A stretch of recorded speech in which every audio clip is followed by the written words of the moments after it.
जानकी जीवन स्मरण जय जय राम पार्वती पते हर हर महादेव पुंडलीक वरदा हरि विठ्ठल श्री अनंत कोटी ब्रह्मांड नायक राजाधिराज सच्चिदानंद सद्गुरु श्री ब्रह्मचैतन्य महाराज की जय. श्री महाराजांची निरूपण सेवा चालू आहे. आज हरिपाठातील 5वा अभंग सुरू होतोय. योग याग विधी येणे नोहे सिद्धी, वायाची उपाधी दंभ धर्म, भावे विण देव नकळे निसंदेह, गुरु विण अनुभव कैसा कळे. तपे विण दैवत दिधल्या विणे प्राप्त, गुजे विण हित कोण सांगे. ज्ञानदेव सांगे दृष्टांताची मात, साधूचे संगती तरुणोपाय. पहिल्या दिवसापासून निरूपणाच्या आपण हे बघतोय की हरिपाठामध्ये संगती आहे. एका अभंगाची उकल दुसऱ्या अभंगात होते, तसंच एका ओळीची दुसऱ्या ओळीत, एका ओळीतल्या अर्ध्या भागाची दुसऱ्या अर्ध्या भागात उकल, अशी अलौकिक संगती हरिपाठामध्ये आहे. तसंच हरिपाठ हा प्रत्येक अभंग स्वतंत्र रीतीने घेऊनही सांगता येतो. तो स्वतंत्र अर्थही उकल होतोय आपल्याला आणि संगतीही लक्षात येते. तो अभंग आठवा जेव्हा माऊली म्हणाले की हा निर्गुण निराकार परमात्मा तुझ्या आत आहे. अव्यक्त निराकार नाही ज्या आकार, जेथुनी चराचर हरिसी भजे. आणि नंतर माऊली एकदम भाव आणि भक्ती या क्षेत्रात आले. आपल्याला ते एकदम वाटलं, कारण एकदम निर्गुण म्हणजे काहीतरी अनाकलनीय असा विषय वाटतो आणि भाव, भक्ती, श्रद्धा हे आपल्या जवळचे विषय वाटतात. आहेही थोडंसं तसंच.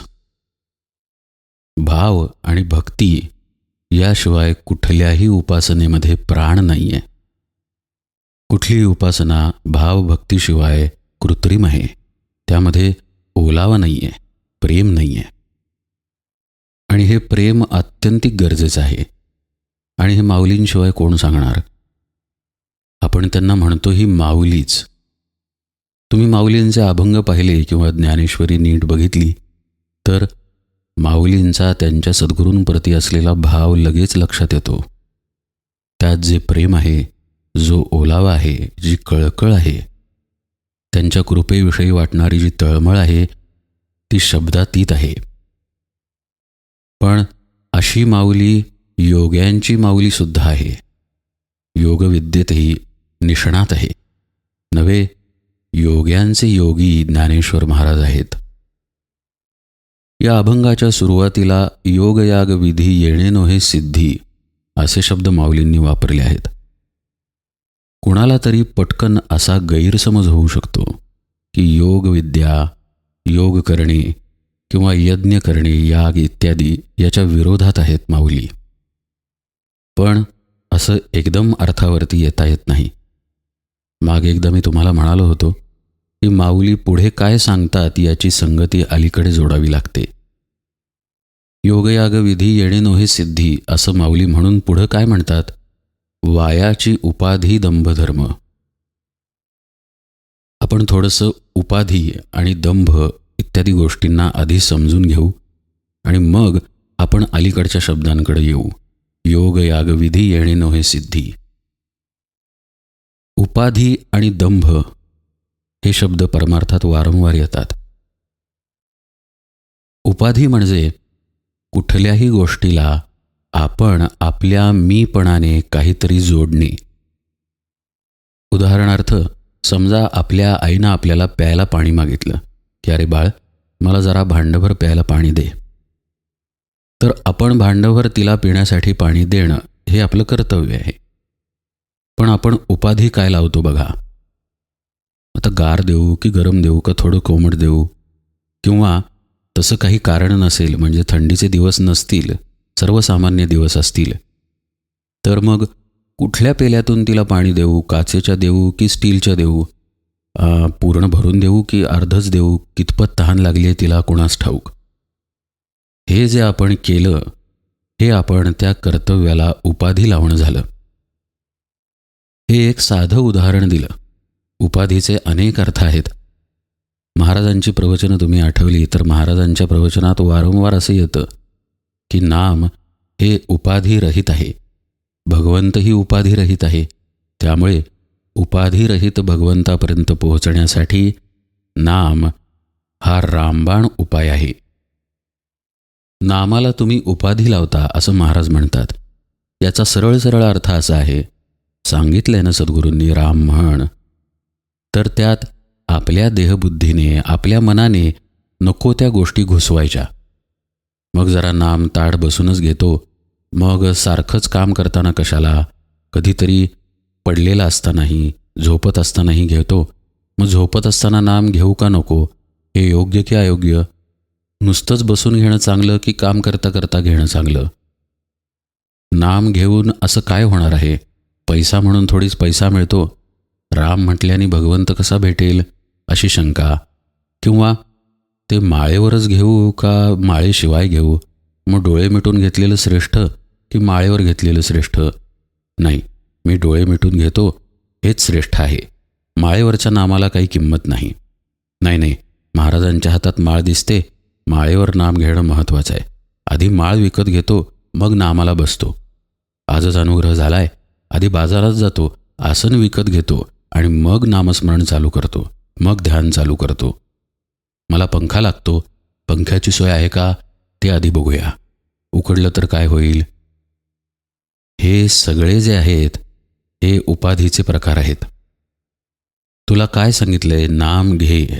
तर नाम घेणं हे फक्त करणं अत्यंत महत्त्वाचं आहे. ते न करता आपण त्याला उपाध्या जोडत बसतो. वायाची उपाधी दंभधर्म याचा अर्थ आपण बघतोय.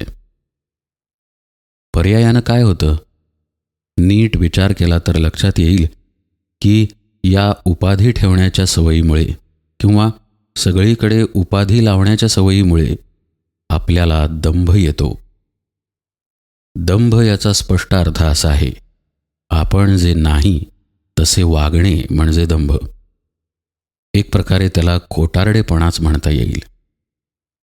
आपण नामस्मरण करतो याचा अभिमान साधकाच्या अंगी बाणायला लागतो. साधन बाणलं पाहिजे, नाम बाणलं पाहिजे. हे न होता मी साधन करतो, मी नाम घेतो, मी सद्गुरू सेवा करतो, ही उपाधी अंगी बाणायला लागते आणि मग त्यातून दंभ निर्माण होतो. दंभ म्हणजे चार चौघात आपण साधक नसूनही साधक असल्यासारखं वागायला लागतो.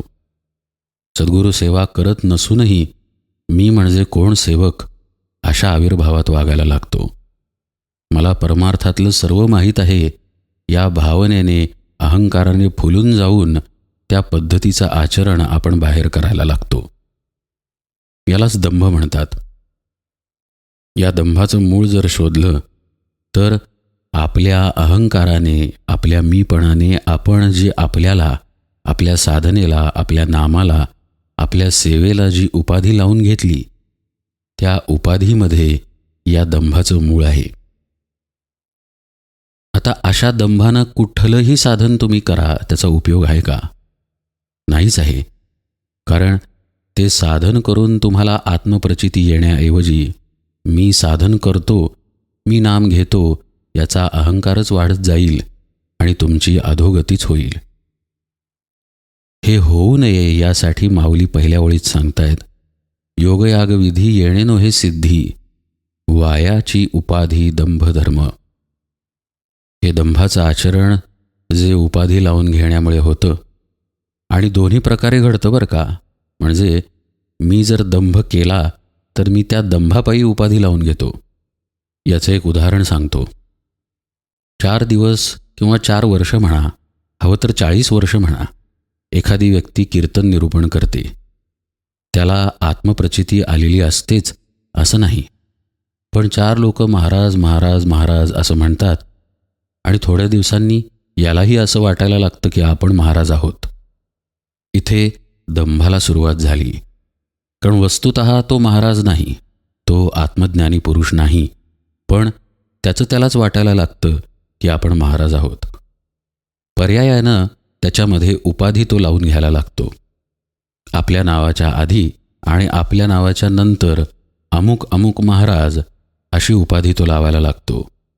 आणि ती उपाधी नसेल तर त्याला प्रसंगी रागही येतो. माझं नाव छापलं आणि समोर महाराज लिहिलं नाही असं तो म्हणतो. हे दंभातून उपाधीमध्ये येणं आणि उपाधीतून माणूस कसा दंभामध्ये जातो हे आपण आधी पाहिलंच. माऊली सांगतायत की योग करा, यज्ञ करा, नाम घ्या, ध्यान घ्या, कुठल्याही पद्धतीची साधना करा. जर त्यामध्ये उपाधी येत असेल, जर त्यामध्ये दंभ येत असेल किंवा दंभातून उपाधी येत असेल तर त्याला काहीही अर्थ नाही आहे. वायाची असा शब्द आहे माऊलींचा. योग याग विधी येणे नोहे सिद्धी असं म्हणतायत. विधी म्हणजे प्रक्रिया, योग याग विधी म्हणजे योगावरती माऊली बोललेत आणि योगावर बोट ठेवलंय असं मुळीच नाही आहे. आपण म्हणतो बघा, अख्खा बाजारच घेऊन आलास जणू, म्हणजे आपण बाजार घेऊन येतो का? नाही ना. बाजार आणला याचा अर्थ बाजारात जितक्या म्हणून भाज्या वगैरे आहेत त्यातल्या जितक्या शक्य आहेत तेवढ्या भरपूर आणल्या, म्हणजे अख्खा बाजार आणलास काय असं आपल्याला आई म्हणते. योगयाग विधी म्हणजे या सगळ्या साधन प्रकारांमध्ये अर्थ नाही आहे जर तू तुझ्याजवळ उपाधी बाळगलीस, जर तू दंभ बाळगलास. दंभरहित, अभिमानरहित, अहंकाररहित, मी करतो आहे या भावारहित साधना व्हायला पाहिजे. कुठलीही साधना असो. तुम्ही तीर्थयात्रा करा, पारायणे करा, नामस्मरणाला बसा, ध्यानाला बसा. ध्यानात शांतीचा अनुभव घेतला, त्या अनुभवाला जीवनामध्ये उतरवायचा अभ्यास करा. एके ठिकाणी नामाला बसल्यानंतर आपली कामं करताना, येता जाताना भगवन नामामध्ये तल्लीन व्हा.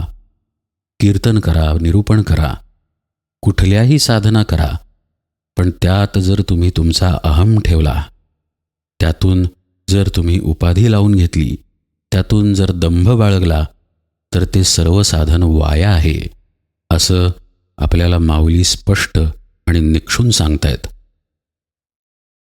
मागच्या अभंगात आपण दडून राहिलेले 2 अर्थ बघितले. भावे वेण भक्तीमध्ये दडून राहिलेला गुरुकृपा हा भाग बघितला आणि गुरुकृपा आहे याचा अर्थच गुरूंकडून साधन घेतलेला आहे हाही दडून राहिलेला भाग बघितला. पण या अभंगामध्ये माऊली सद्गुरू हा विषय आता लपवून ठेवत नाहीत.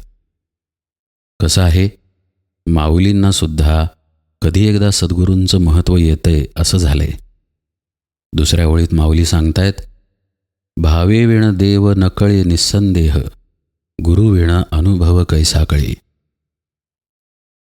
भाव या गोष्टीचं महत्त्व पुन्हा माऊली विशद करतायत. कारण कितीही काहीही उपक्रम केले, साधनेचे कष्ट केले, तरी त्यात भाव नसेल तर तो भाव सद्गुरूंच्या ठिकाणी प्रगट होऊन तुमच्यावरती कृपा होत नाही. माझं बोलणं नीट ऐका बरं का. सद्गुरू हे करुणामूर्ती आहेत.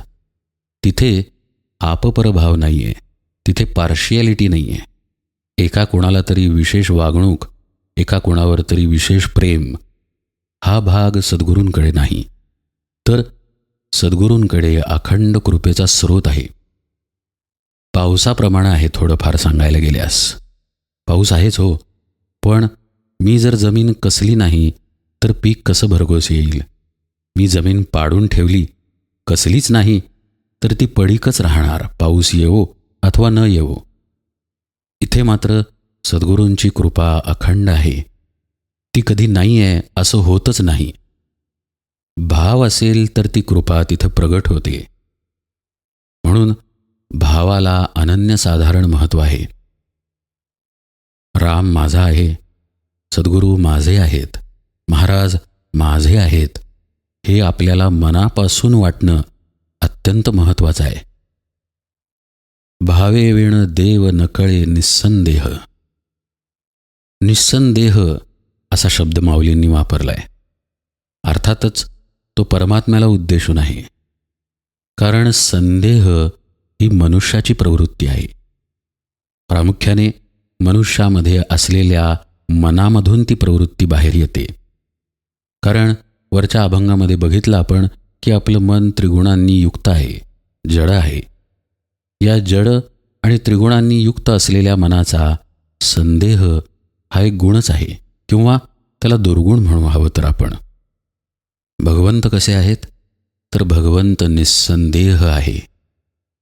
भावेवेण देव न कळे निस्संदेह.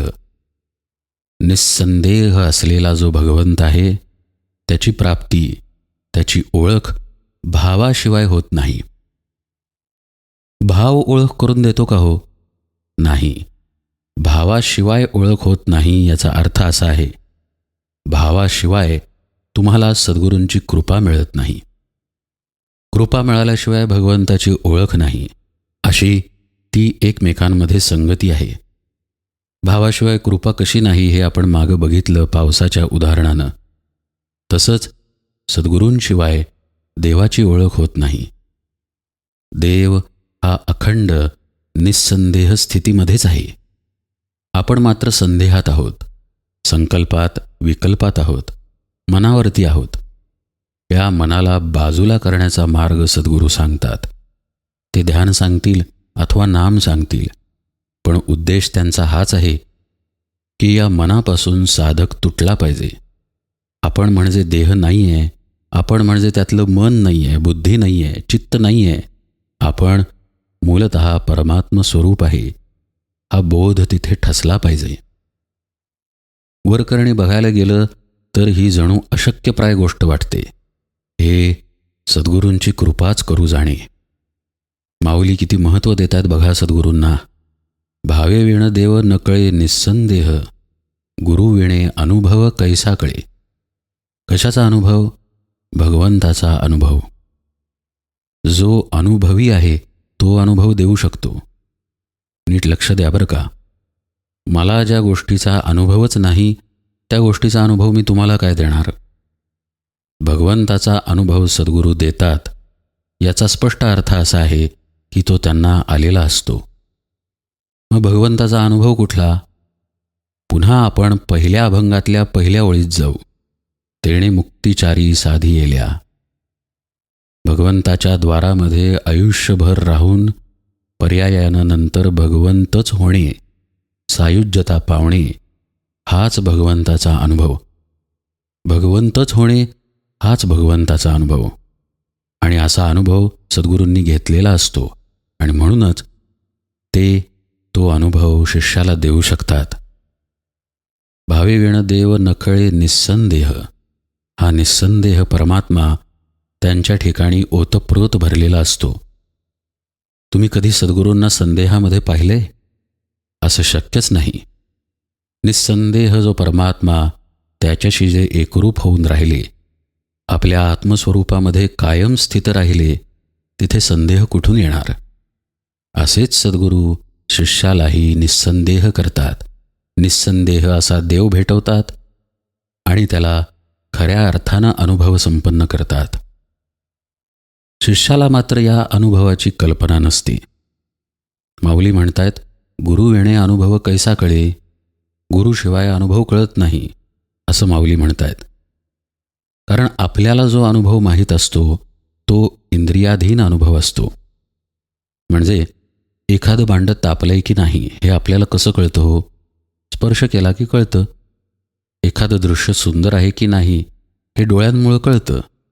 नाकामुळे वास कसा आहे, सुगंध की दुर्गंध, हे आपल्यासाठी अनुभव आहेत. म्हणजे आपल्याला द्वैतातल्या अनुभवाची सवय आहे किंवा आपल्यावरती द्वैताचा संस्कार असल्याने वेगळेपणाने अनुभव घेण्याची आपल्याला सवय आहे. मी तापलेलं भांडंच झालो असं आपण म्हणतो का? नाही म्हणत. आपण म्हणतो हे भांडं गरम आहे. म्हणजे मी वेगळा आणि गरम भांडं वेगळं. मी वेगळा आणि सुंदर फूल वेगळं. मी वेगळा आणि गटारातली घाण वेगळी. अशा रीतीने आपण जगातील अनुभव वेगळेपणाने घेतो. परमार्थ याच्या बरोबर उलट आहे. परमार्थामध्ये एकत्वाचा अनुभव आहे. समर्थ म्हणतात, मुख्य अनुभव तो ऐसा, नाही चंचळाचा वळसा. याचा अगदी सोपा अर्थ तुम्हाला सांगतो. जोपर्यंत आपल्याला अनुभव येतोय तोपर्यंत आपल्याला अनुभव आलेलाच नाही आहे. कुणी म्हणेल हे कसं काय? तर सांगतो. आपल्याला अनुभव येतोय असं जेव्हा आपण म्हणतो त्यावेळी आपण अनुभवापासून निराळे आहोत हे स्पष्टच होतं. मगाशी बघितल्याप्रमाणे परमार्थात भगवंताचा अनुभव हा भगवंतच होणे हा आहे. इतर कुठलेही अनुभव हे द्वैतातील आहेत. म्हणूनच आपल्याला अनुभव येतो म्हणजे द्वैत आहे तोपर्यंत आपल्याला अनुभव आलेलाच नाही आहे, म्हणजे भगवंताचा अनुभव आलेला नाही आहे. आणि ही मेघ आहे परमार्थ साधनेतल्या प्रगतीतील, परमात्मतत्व प्राप्त करून घेण्याच्या मार्गातील. ही मेघ फक्त सद्गुरू जाणतात. म्हणून माऊली काळजीपूर्वक शब्द वापरतायत. भावे वेण देव नकळे निस्संदेह. ठीक आहे, पण गुरु वेणे अनुभव कैसा कळे. सद्गुरूंची महती अपरंपार आहे. माऊली म्हणतात, या सगळ्या मार्गामध्ये सद्गुरू नसतील तर काहीही उपयोग नाही. कुठल्या न कुठल्या मार्गाने अहंकार शिरणार, तो तुमच्यामध्ये उपाधी निर्माण करणार आणि ती उपाधी तुम्हाला दंभाकडे घेऊन जाणार. पर्यायाने तुमची अधोगती होणार. तुम्ही आत्मस्वरूपापासून लांब लांब जात राहणार. हेच घडू नये म्हणून माऊली सांगतायत, योगादिक विधी येणे नोहे सिद्धी, वायाची उपाधी दंभधर्म. भावे वेण देव न कळे निस्संदेह, गुरु वेणे अनुभव कैसा कळे.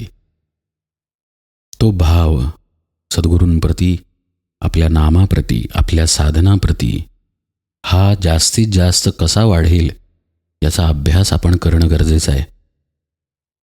पण इथे आणखी एक सूक्ष्म अर्थ आहे, तोही सांगतो. गुरुवेणे अनुभव कैसा कळे असं माऊली जेव्हा म्हणतात तेव्हा माऊली निश्चितच एका सद्गुरूंबद्दल बोलतात. एक गुरु एक देव कोठे तरी असावा भाव, भावार्थ नसता वाव सर्व काही.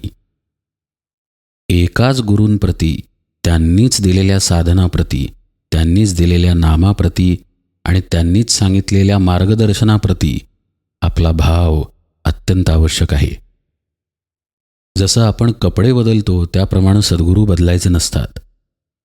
काय हो, आम्हाला मुळी काही अनुभव आलाच नाही, बहुतेक आमच्या गुरूंची शक्ती कमी असणार आहे. ते अमुक अमुक संप्रदायातले गुरु आहेत बघा, काय चमत्कार करतात, काय त्यांची शक्ती, बापरे, मी आता तिकडेच जातो. हा असला व्यभिचारी परमार्थ माऊलींना अपेक्षित नाही. गुरु वेणे अनुभव कैसा कळे असं माऊली सांगतायत.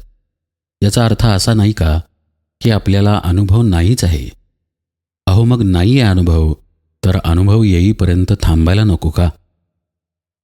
जसं आपण शिक्षण घेताना आज एका शाळेत गेलो, सोमवारी दुसऱ्या शाळेत गेलो, मंगळवारी तिसऱ्याच कुठल्या शाळेत गेलो, असं करतो का? नाही ना. आपलं जे काही शिक्षण आहे, जो काही कोर्स आहे, तो संपेपर्यंत तरी आपण तिथे राहतो ना, त्या सरांकडे शिकतो ना. हे कबूल आहे की आपण रेफरन्स म्हणून काही पुस्तकं वाचत असू, पण आपण शंका त्याच शिक्षकांना विचारतो ज्यांच्या वर्गात शिकतो. तसं काही वाचन, काही मनन इतरही ग्रंथांचं घडतं, ठीक आहे. पण आपण ज्यांना सद्गुरू मानलेला आहे किंवा ज्यांनी करुणेने आपला शिष्य म्हणून अंगीकार केलेला आहे, अशा सद्गुरूंप्रती प्रामाणिक राहणं, एकनिष्ठ राहणं हे शिष्याचं परम कर्तव्य आहे. का बरं? कारण एकतर तो संदेहामध्ये आहे. निस्संदेह परमात्म्याकडे जाण्याची त्याची वाटचाल सुरू आहे. पण ती वाटचाल करताना हळूहळू निस्संदेह होत जाणं हाच विवेक आहे ना. पण तसं न होता हळूहळू आपण संदेहातच जायला लागलो, गुरूंवरच शंका घ्यायला लागलो आणि गुरु बदलायला लागलो, तर आपला प्रवास कधी पूर्ण होईल का?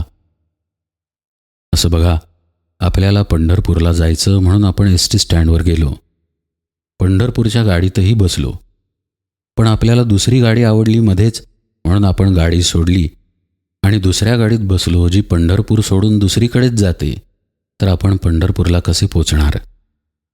किमान पंढरपूरला पोचेपर्यंत तरी आपण गाडी बदलता कामा नये. तसंच माऊली जेव्हा गुरुविणे अनुभव कैसा कळे असं म्हणतायत, तेव्हा ते सांगतायत की एकनिष्ठतेने सद्गुरूंना शरण जा. सद्गुरूंपासून हे समजून घे की साधन काय आहे, नाम कसं घ्यायचं आहे. इकडे तिकडे लक्ष न देता एकाग्र चित्ताने एकाग्र मनाने नाम कसे घ्यायचे आहे हे तू सद्गुरूंकडून शिकून घे. एक हरी आत्मा जीव शिव सम हे परमार्थातलं तत्व आहे. नाम घेताना साधनेमध्ये रत असताना हे तत्व आपल्याला जपायचं आहे.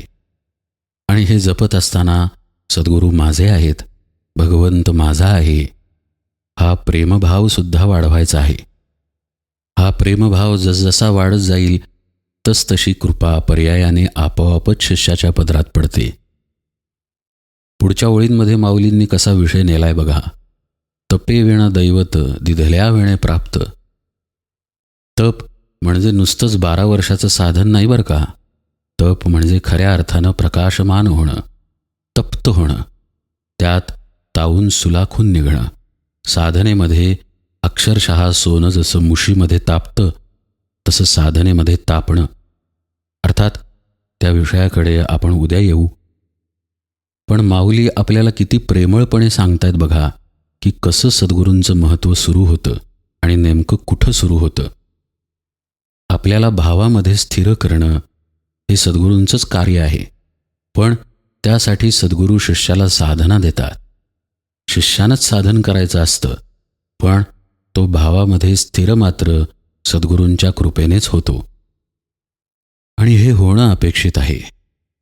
हे जर नसेल, यातून सद्गुरूंना बाजूला केलं तर पहिल्या ओळीची संगती लागते बघा. सद्गुरू नसतील तर मग आपणच आहोत ना. करता मी म्हटला की घोळ आला.